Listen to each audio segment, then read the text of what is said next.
ಈ KPS ಶಾಲೆಗೆ ನಮ್ಮ ಹಳ್ಳಿಗರಿಗೆ ಏನು ಗೊತ್ತು ಅದ್ರ ಬಗ್ಗೆ ಅನ್ನೋ ಮಾಹಿತಿನ ನಾನು ಹೇಳ್ತೀನಿ, ಅವ್ರು ಏನು ಹೇಳ್ತಾರೆ ನೋಡೋಣ. ಸರ್ಕಾರಿ ಶಾಲೆಗೆ ಸೇರಿಸೋರೆ ನಮ್ಮ ಹಳ್ಳಿಗರು ಮತ್ತು ಮಿಡಲ್ ಕ್ಲಾಸ್ ಕುಟುಂಬದವರು. ಆದರೆ ಅವ್ರಿಗೇನೆ ಏನು ಗೊತ್ತು, ಮುಂದೆ ಏನಾಗುತ್ತೆ ಅನ್ನೋ ಒಂದು ಭವಿಷ್ಯದ ಬಗ್ಗೆ ಗೊತ್ತಿದೆಯಾ? KPS ಶಾಲೆನ ಉನ್ನತೀಕರಣ ಮಾಡಿದ್ರೆ, ಅಂದರೆ ಹಳ್ಳಿ ಶಾಲೆಗಳನ್ನು ಗ್ರಾಮ ಪಂಚಾಯತಿಗೆ ಒಂದರಂತೆ ಉನ್ನತೀಕರಣ ಮಾಡಿದ್ರೆ KPS ಶಾಲೆಗಳ ಭವಿಷ್ಯ ಏನಾಗುತ್ತೆ ಮತ್ತು ಹಳ್ಳಿ ಶಾಲೆಗಳ ಭವಿಷ್ಯ ಏನಾಗುತ್ತೆ ಅನ್ನೋದು ಅವ್ರಿಗೆ ಗೊತ್ತಾ, ಎಷ್ಟು ಅರಿವಿದೆ ಅನ್ನೋದನ್ನ ನಾನು ಹಳ್ಳಿಗರನ್ನೇ ಮಾತಾಡಿಸಿ ಕೇಳ್ತೀನಿ, ನೋಡೋಣ. ಅಮ್ಮ ನಮಸ್ತೆ. ಎಲ್ಲ ಏನೇನು ಓದಿದ್ದೀರಾ? 7ನೇ ಕ್ಲಾಸು. ಓಕೆ, ನೀವೊಬ್ಬರೇ ಮಾತಾಡೋರು, ಎಲ್ಲರೂ ಮಾತಾಡ್ತಾ ಇಲ್ಲ, ನಾಚ್ಕೋತಾ ಇದ್ದಾರೆ. ನೀವು ಇಲ್ಲಿ ಏನು ಓದಿರೋದು ನೀವು? ಹಾಂ ಹಾಂ ಹಾಂ, ಸರ್ಕಾರಿ ಶಾಲೆನೆಲ್ಲ?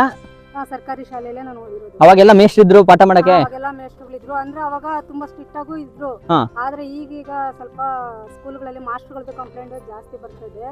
ಆದ್ರೆ ಈ ದುಡ್ಡಿರೋರು ಅಂತಂದ್ರೆ ಇದು ದೊಡ್ಡ ದೊಡ್ಡ ಸ್ಕೂಲ್ಗಳಲ್ಲಿ ಕೊಟ್ಟು ಸೇರಿಸಿ ಓದಿಸ್ತಾರೆ. ಈ ಕೂಲಿ ಮಾಡೋಂತವ್ರು ನಮ್ಮಂತವ್ರು ಓದಿಲ್ದವ್ರು ನಾವು ಕೂಲಿ ಮಾಡಿ ಮಕ್ಕಳನ್ನ ಓದಿಸೋದು ಅಂತಂದ್ರೆ ತುಂಬಾ ಕಷ್ಟ ಇರುತ್ತೆ. ಅವರು ಕೂಲಿ ನಾಲೆ ಮಾಡಿ ಸಾಕಿ ಅವರು ನಾವು ಓದಿಲ್ಲ ಅಂದ್ರೂ ನಮ್ಮ ಮಕ್ಕಳು ಓದ್ಲಿ 2 ಅಕ್ಷರ ಕಲೀಲಿ ಅಂತ ಅಂದ್ಬಿಟ್ಟು ಸ್ಕೂಲಿಗೆ ಸೇರಿಸ್ತಾರೆ. ಈಗ ಏನ್ ಮಾಡಕ್ ಹೊರಟಿದ್ದಾರೆ ಗೊತ್ತಾ? ಗ್ರಾಮ ಪಂಚಾಯತಿಗೆ ಒಂದರಂತೆ KPS ಶಾಲೆ ಕರ್ನಾಟಕ ಪಬ್ಲಿಕ್ ಶಾಲೆ ಅಂತ ಮಾಡಕ್ ಹೊರಟಿದ್ದಾರೆ.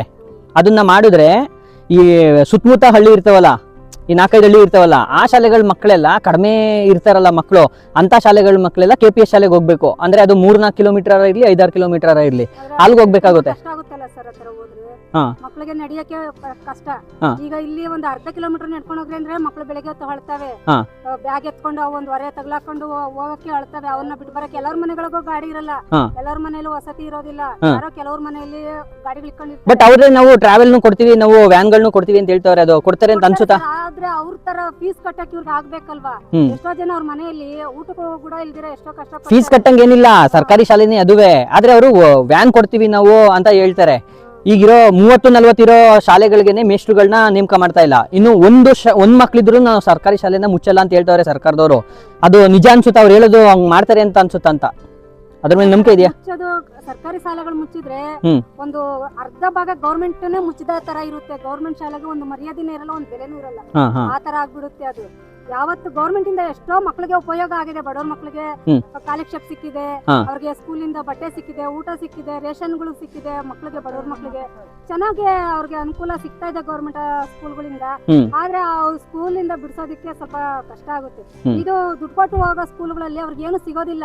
ಅವ್ರಿಗೆ ಶೂ ಇಂದ ಹಿಡಿದು, ಬುಕ್ಸ್ ಇಂದ ಹಿಡಿದು, ಬ್ಯಾಗ್ ಇಂದ ಹಿಡಿದು ಪ್ರತಿಯೊಂದಕ್ಕೂ ನಾವೇ ದುಡ್ಡು ಕೊಡ್ಬೇಕು. ನಾವೇ ದುಡ್ಡು ಕೊಟ್ಟು ಎಲ್ಲ ನಾವೇ ಕೊಡಿಸಿ ಅವ್ರ ಹತ್ರ ಕಳಿಸ್ಬೇಕು. ಈಗ ನೀವು ಫೀಸನ್ನು ನಾವು ಕೊಡ್ಬೇಕು. ಈಗ ನೀವು ನೋಡ್ತಾ ಇದ್ದೀರಲ್ಲ, ಸರ್ಕಾರಿ ಶಾಲೆಗಳೆಲ್ಲ ಚೆನ್ನಾಗಿದಾವ, ಎಲ್ಲ ಅನುಕೂಲ ಮಾಡ್ಕೊಡ್ತಾ ಇದಾರೆ ಸರ್ಕಾರದವರು ಅನಿಸ್ತಾಯ್ತಾ? ಈಗ ಕೊಡ್ತಾ ಇದಾರೆ ಸರ್. ಕೆಲವು ಮಕ್ಳಿಗೆಲ್ಲ ರೇಷನ್ ಕೊಡ್ತಾ ಇದಾರೆ, ನಮ್ಮ ಅಕ್ಕಪಕ್ಕದಲ್ಲಿ ತಗೊಂಡ್ ಬರ್ತಾರೆ. ಆದ್ರೆ ಅವ್ರಿಗೆಲ್ಲಾನು ನಾವು ನೋಡ್ತಾ ಇದೀವಿ. ಅಂದ್ರೆ ಇವಾಗ ನಮಗ ಸ್ವಲ್ಪ ದೊಡ್ಡದಾಗಿದೆ, ಆದ್ರೆ ಇವಾಗ ಪಕ್ಕದ ಮಕ್ಳಿಗೆಲ್ಲ ಕೊಡ್ತಾ ಇದಾರೆ, ತಗೊಂಡ್ ಬರ್ತಾ ಇದಾರೆ ಅವರು ರೇಷನ್. ಆಮೇಲೆ ಮಕ್ಕಳಿಗೆ ಮೊಟ್ಟೆ ಏನು ಇದೆಯಾ ಎಲ್ಲ ಕೊಡ್ತಾ ಇದಾರೆ, ತಗೊಂಡ್ ಬರ್ತಾರೆ, ತೋರಿಸ್ತಾರೆ. ಓಕೆ, ನಿಮ್ಗೆ ಏನ್ ಅನ್ಸುತ್ತೆ? ಎಲ್ಲ ಕೊಟ್ಟಾರೆ. ಫರಮು ಬಟ್ಟೆ ಎಲ್ಲ ಕೊಟ್ಟು ಕಳಿಸ್ತಾರೆ, ಬುಕ್ಸ್ ಎಲ್ಲ ಕೊಟ್ಟು ಕಳಿಸ್ತಾರೆ. ಅನುಕೂಲ ವಸತಿ ಎಲ್ಲ ಚೆನ್ನಾಗೈತೆ. ನನ್ನ ಮಗಳು ಗೌರ್ಮೆಂಟ್ ಸ್ಕೂಲಲ್ಲಿ ಓದ್ತಿರೋದು. ಒಂದ್ ಮಗು ಇದ್ರು ಸರ್ಕಾರಿ ಶಾಲೆನ ಮುಚ್ಚಲ್ಲ ಅಂತ ಹೇಳ್ತವ್ರೆ. ನಿಜವಾಗ್ಲೂ ಸರ್ಕಾರದವರು ಒಂದ್ ಮಗು ಇದ್ರು ಅಲ್ಲಿಗೊಬ್ರು ಮೇಷ್ಟ್ರನ್ನ ನೇಮಕ ಮಾಡಿ ಪಾಠ ಮಾಡಿಸ್ತಾರೆ ಅಂತ ಅನ್ಸುತ್ತಾ? ಮಾಡ್ಬೇಕು. ಒಬ್ರು ಇದಾರೆ ಅಂತ ಮುಚ್ಚಿಬಿಟ್ರೆ ಮತ್ತೆ ಒಬ್ರು ಇದಾರೆ ಅಂತ ಮುಚ್ತಾರೆ. ಸರ್ಕಾರಿ ಶಾಲೆ ಮುಚ್ಚಿಬಿಟ್ಟವ್ರೆ ಅಂತ ಹೇಳ್ಬಿಟ್ಟು ಹುಡುಗರೆಲ್ಲ ಬೇರೆ ಕಡೆ ಹಾಕ್ಬಿಟ್ರೆ ಮತ್ತೆ ಅವ್ರಿಗೂ ಬರಕ್ಕೂ ಹೋಗಕ್ಕೂ ರಿಸ್ಕ್ ಆಗ್ಬಿಟ್ಟು ಹುಡುಗರು ಸ್ಕೂಲ್ಗೆ ಹೋಗ್ದಂಗ್ ಬಂದಾಗ್ಬಿಡುತ್ತೆ. ಅವಾಗ ಸ್ಕೂಲ್ ಬಸ್ ಹುಡುಗರು ಬಸ್ ಹತ್ಕೊಂಡು ಹಾಳಾಗುತ್ತೆ.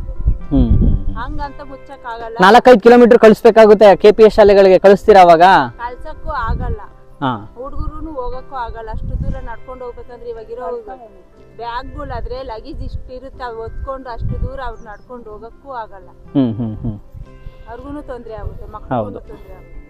ಹೌದು, ಇದು ನಮ್ಮ ಹಳ್ಳಿಯ ಜನರು ಹೇಳುವಂಥದ್ದು. KPS ಶಾಲೆ ಬಗ್ಗೆ ಇನ್ನೂ ಅಷ್ಟೊಂದು ಅರಿವಿಲ್ಲ. ಅರಿವು ಬಂದ್ರೂ ಸಹ 4-5 ಕಿಲೋಮೀಟ್ರು ಹೆಂಗೆ ನಾವು ಸೇರಿಸೋದು, ಹೆಂಗೆ ನಾವು ಕಳಿಸೋದು, ನಾವು ಒಂದು ಕೂಲಿಗೆ ಎದ್ದೋಗ್ಬೇಕು ಅಂತ ಟೈಮಲ್ಲಿ ಅವ್ರನ್ನ ಹೆಂಗೆ ಕಳಿಸೋದು ನಾವು ಅಂತ ಹೇಳ್ತಾ ಇದ್ದಾರೆ. ಇರೋ ಒಂದು ಮಕ್ಳಿಗೇನೆ 40-50 ಮಕ್ಕಳಿದ್ರೇನೆ ನಾವು ಶಿಕ್ಷಕರನ್ನ ನೇಮಕ ಮಾಡ್ತಿಲ್ಲ. ಇನ್ನು ಒಂದು ಮಗು ಇದ್ರೆ ಶಿಕ್ಷಕರನ್ನ ನೇಮಕ ಮಾಡ್ತಾರ ಅನ್ನೋದು ಅವರ ಪ್ರಶ್ನೆಯಾಗಿದೆ.